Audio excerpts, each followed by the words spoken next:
Look at the crowd, mate. Yeah, man. 10,000 people. 제가 이스블로 7423에 화이팅 할게요. 네. 위로 갈게요. 위로. 이스블로 7423! Let's go. Saksa. 요, 5, 4, 3, 2, 1. Oke, jadi buat ngelanjutin ceritanya, masuklah ke cerita tampil. Besoknya berangkat bareng-bareng karena gue dari Suwon, jadi kita bareng-bareng berangkat dari Suwon ke venue-nya di Pyeongchang.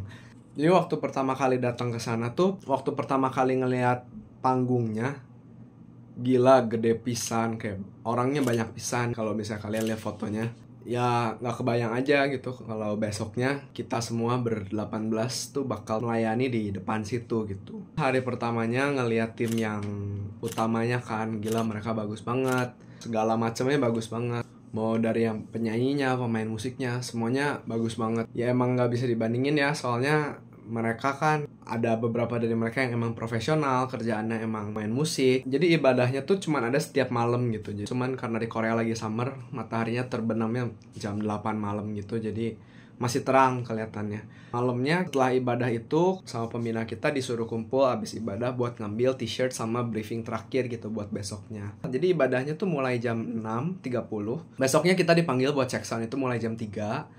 Jadi abis itu kita setting jam 3, check sound.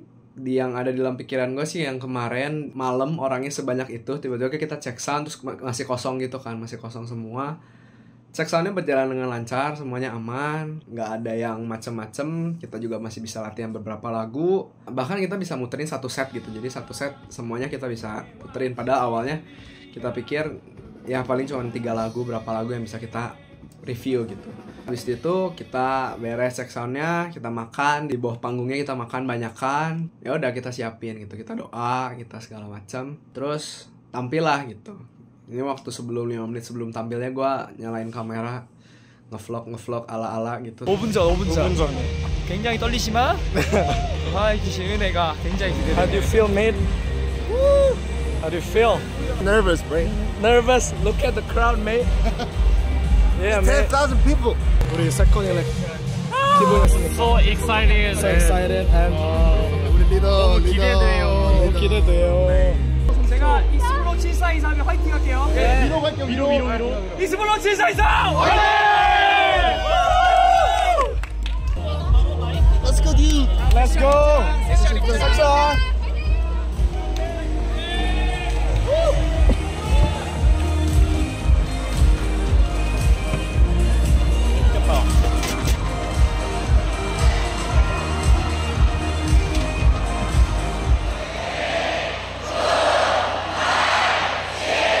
요, 5, 4, 3, 2, 1. Awalnya kayak nggak apa-apa gitu kan, kayak wah asik nih bakal melayani Tuhan di depan segini banyak orang gitu. Ini kayak pengalaman yang baru gitu kan.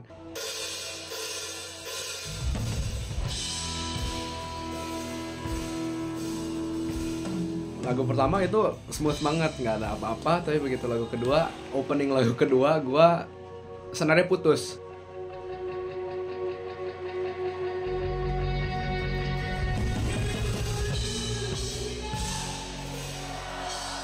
Senarnya putus. Gue selama perjalanan gue main gitar selama kurang lebih 10 tahun ini, gue nggak pernah ada kejadian senar gue putus pas lagi main gitu. Jadi karena itu pengalaman pertama gue juga rada panik ya, langsung kayak yang sebelumnya seneng gitu terus tiba-tiba langsung jadi bingung gitu, ini harus ngapain gue. Cuman yang saat itu gue pikirkan itu ya udahlah, gimana ya, gue pikir di backstage itu ada gitar serpla yang bisa dipinjam, jadi gue tuh kayak nungguin gitu. Jadi sambil nungguin sambil mikir tuh ya udahlah, lagunya harus berjalan gitu kan. Jadi gue main aja terus, main sambil berjalan sambil mikir ini gue harus ngapain. Kayaknya harus hati-hati juga ya kalau kayak gini tuh, karena yang tadinya seneng gitu, sukacita melayani Tuhan tuh tiba-tiba di pikiran gue kayak, wah ini apakah gue terlalu sombong gitu ya, terus sama Tuhan dikasih ini senarnya putus atau gimana, apakah ini teh suatu teguran dari Tuhan gitu atau gimana. Cuman yang gue sadar sekarang ya, justru kalau misalnya ada kayak gitu, kita tuh harus hati-hati. Itu tuh bisa jadi serangan dari yang jahat gitu. Yang tadinya lu tuh harusnya melayani Tuhan tuh dengan happy, dengan sepenuh hati gitu, tapi lu malah jadi dikuasain sama ketakutan lu gitu, sama anxiety lu gitu. Gue juga kemarin barusan beres nonton film Inside Out 2, terus kan ada karakter baru tuh namanya Anxiety kan. Di titik itu tuh kayaknya permainan gue tuh dikuasain sama si anxiety itu gitu. Harusnya kan dikuasain sama yang joy gitu ya, joy dari Tuhan untuk melayani Tuhan.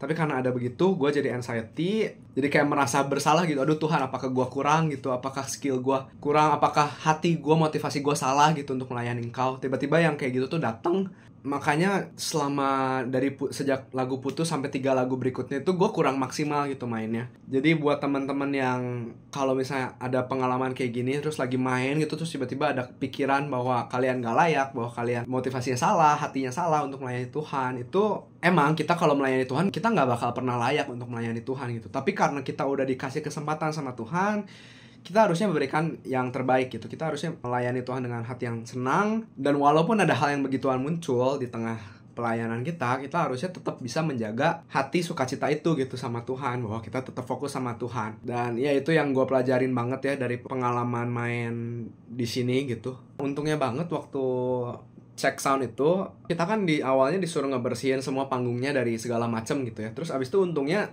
gitaris 2 gue, Seunghyun itu ngomong, masa sih ini nggak boleh ninggalin senar aja gitu, ada spare senar gitu. Jadi untung aja gitu kita punya spare senar gitu di samping sana gitu. Jadi sambil gue mikir gue harus ngapain, soalnya kan isian bagian gue juga ada gitu. Jadi gue tetap ngisi terus sampai gue kepikir untuk ganti senar gitu. Jadi akhirnya gue di verse kedua gue minta gitaris 2 gue buat isiin bagian gue. Terus habis itu ya udah gue ganti senar. Terus habis itu untungnya sebelum interlude yang di lagu yang sama, gue udah bisa main lagi dengan melodi yang benar gitu.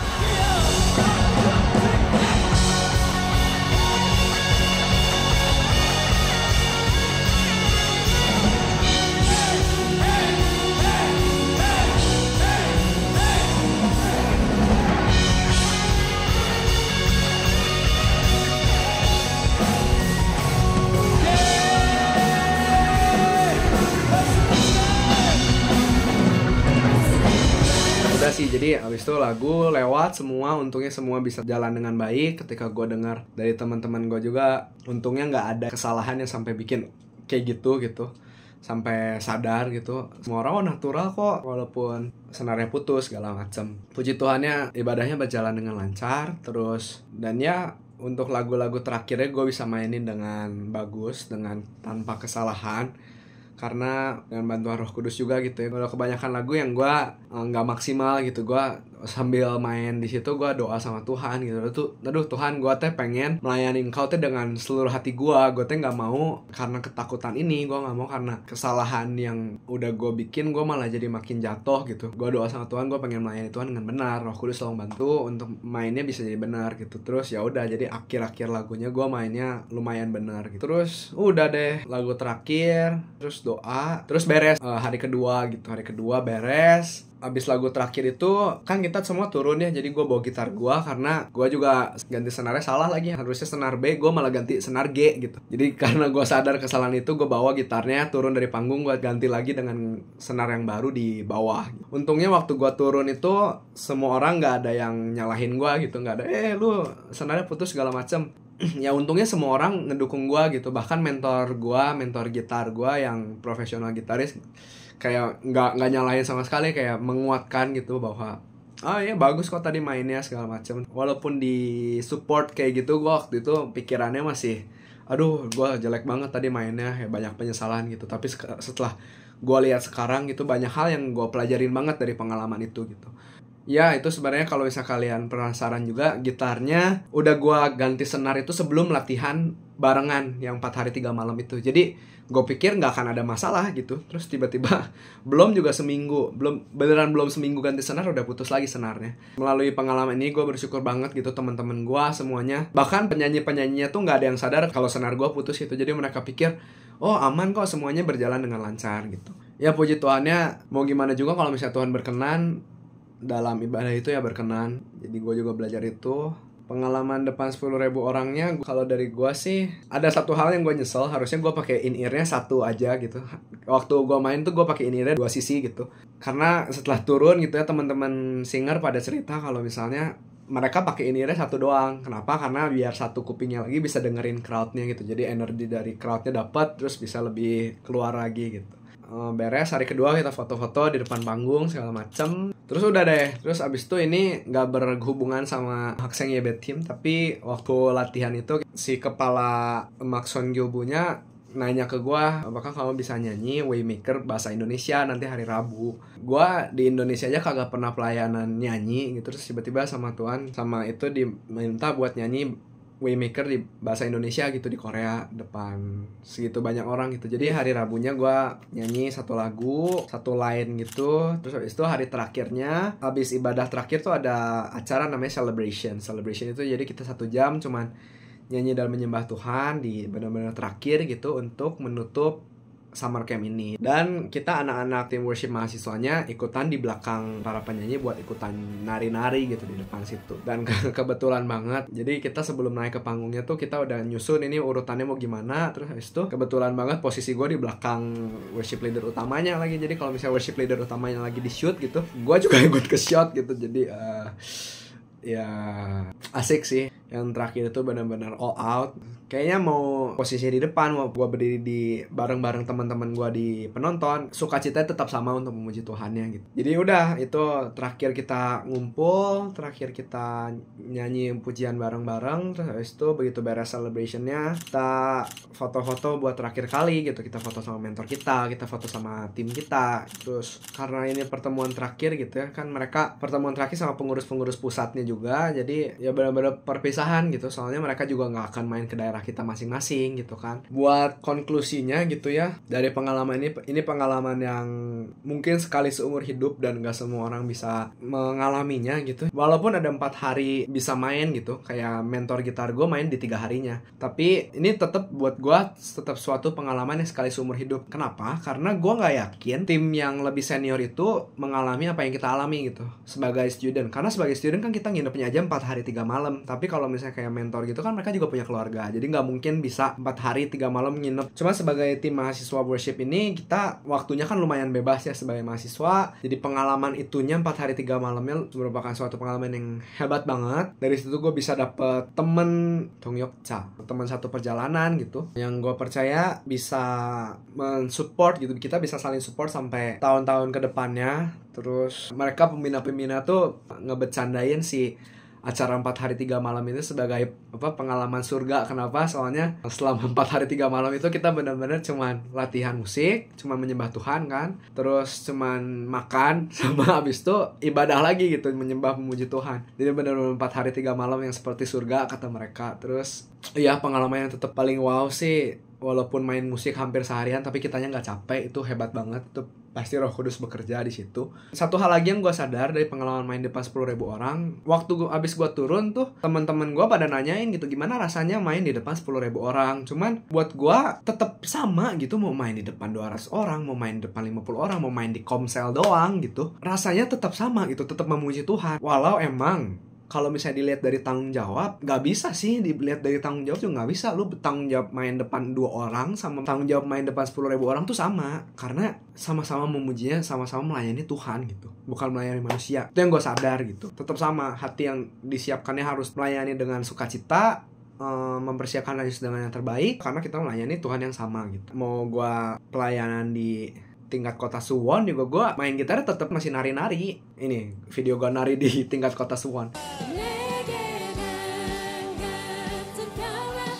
Jadi bukan karena gue main di depan 10.000 orang gue tiba-tiba jadi nari-nari gitu. Enggak, karena gue dari tingkat kota Suwonnya juga emang udah melayani Tuhan kayak gitu. Gue pengen memberikan yang terbaik sama Tuhan, kayak seluruh hidup gue, sampai seluruh badan gue dikasih buat Tuhan. Kayak Daud gitu kan, Daud aja seorang raja nari-nari. Ya gue juga gak mau ngasih setengah-setengah dari pelayanan gue buat Tuhan. Terus ya dari pengalaman ini gue percaya Tuhan sedang menyiapkan sesuatu buat gue. Gue merindukan, bukan merindu, kayak menantikan apa selanjutnya yang pengen Tuhan kerjakan melalui gua gitu. Dan gua tetap ya prinsipnya, mau perkara yang kecil gua kerjakan dengan setia, gua kerjakan dengan the best, dengan terbaik. Gua berharap dari sharing pengalaman gua dari yang nonton ini bisa melihat gitu ya sistem pelayanan di Korea tuh kayak gimana, latihannya sekeras apa, terus mempersiapkannya seperti apa. Dan itu nggak cuma persiapan musik tapi persiapan spiritualitas juga. Gua harap ini bisa jadi suatu contoh yang baik buat pelayanan di Indonesia juga. Dan gue harap sharing gue ini bisa membuka perspektif aja, karena gue percaya kita bisa saling belajar gitu. Ada juga hal baik dari gereja Indonesia yang harusnya bisa dikopi sama gereja Korea gitu. Cuman mungkin karena nggak ada yang sharing kayak gini jadi nggak bisa, makanya gue pengen sharing sekarang gitu. Gue pengen sharing ini, gue harap video ini udah jadi berkat buat kalian. Dan ya, sampai jumpa di cerita pengalaman lain yang gue harap bisa membantu. Jadi sampai jumpa di lain waktu.